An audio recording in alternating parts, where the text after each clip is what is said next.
fully in front of them. And I get it. We all want to put up the big, I'm the big bad. I'm I'm this big guy. I'm this, I can do this, and I can beat this person up, and I can, da da da da da.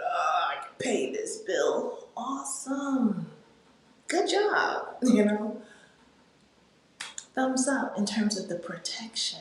But if you're not balanced within, excuse me, newsflash, you might actually attack an innocent bystander, or someone who doesn't need to be attacked. If you're not balanced within, if you don't have a sense of understanding of self, what is going to tick me off? This is out of my control. This is a little bit overwhelming. If you don't have self-awareness, is the best way to put it. If you don't have a true sense of self-awareness, you can, unbeknownst to you, attack, whether it be verbally, emotionally, financially, or physically, okay? An innocent bystander, because you haven't really balanced or have a grasp of who you really are. Once we know who we are, once we're honest about our makeup, what makes us and or can break us, once we're genuinely honest about that, we can really you can accept the truth. It's easy for you to accept the truth because you're not hiding the truth anymore. You get what I mean?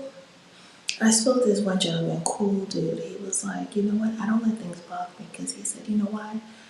I went through anger management. I know that I can go this far. So I don't allow matters to take me that far, or to take me far left.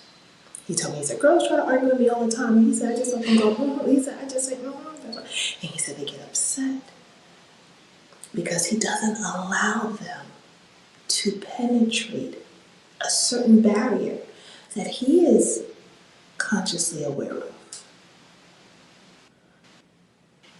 Okay?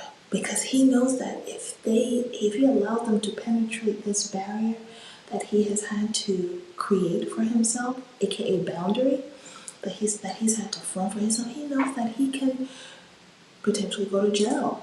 He said he's been in jail a few times, you know what I'm saying? And there's a couple of cats, once they go to jail, they kind of get it. It's like, you know what, I went a little bit too far. There's probably other ways that I could have gone about it. So again, I'm just a lady who happens to like men, who dates men, and currently single right now due to some serious mental health matters that were outside of my realm or outside of my range. If you get what I mean, outside. Like sometimes your partners are not your therapist. They cannot actually be your therapist. It's honestly, it's a conflict of interest. That's just one, if you know, but you do know that, you cannot date your therapist. So sometimes relationships can get a little tricky when a partner might be looking, it starts to get a little messy, like the lines start to get a little blurred once. It's like, am I your woman, or am I a therapist, or do I need to be something else, So unfortunately, I am no longer in an actual relationship due to what was being asked of me. I was not able to to give more than I had already been giving emotionally. And you also know I'm a mom as well, so I also have to um, guide and mold, right? Help mold. I don't want to say mold, but I want to say guide and nurture a little being who has no knowledge of what the world presents, as opposed to an adult who has very much is full aware of what the world presents, and just to ensure that they're also making sure that they're using the tools that is available to us all. So long story less long, I'm saying all this to say is that men, I do care. We care. As women, we care about you guys, and we do care about your emotional well-being just as much as your physical well-being. Your physical well-being, obviously, we like that to be intact. Hello, but your emotional well-being is what is also going to sustain long-term relationships. Okay, so I know a lot of the guys are like, the women ain't like they used to be. They're not doing this and they're not catering to that. It's because the women are now mindful, and a lot of us are now self-aware that there's work that has to be done. We gotta address those uncomfortable matters that happened to us when we were smaller, because they affect you as adults. We have to address, right?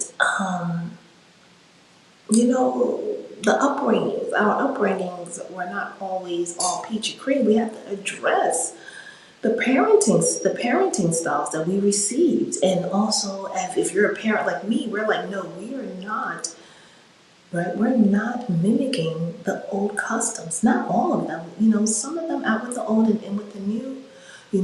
Take what applies and leave what does not.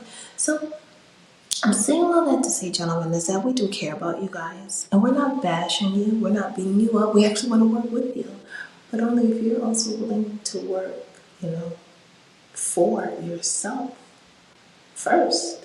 We can't carry grown men, and carry children and carry a house too. That's asking for a little bit too much from one person, don't you think? I know, because don't you guys also have a lot that weighs on you too, right? Exactly. So we're trying to balance it. We're trying to work as partners. True partnership, right? Not a dictatorship. We don't want to be no one wants to be with a tyrant. That's like, All right. So here's our last point, and we're gonna close out for today. No brainer that the fellas are going through something out here in the streets, clearly. Okay, so here are some causes of depression among black men. Number one, systematic racism and discrimination. Number two, socioeconomic disadvantages.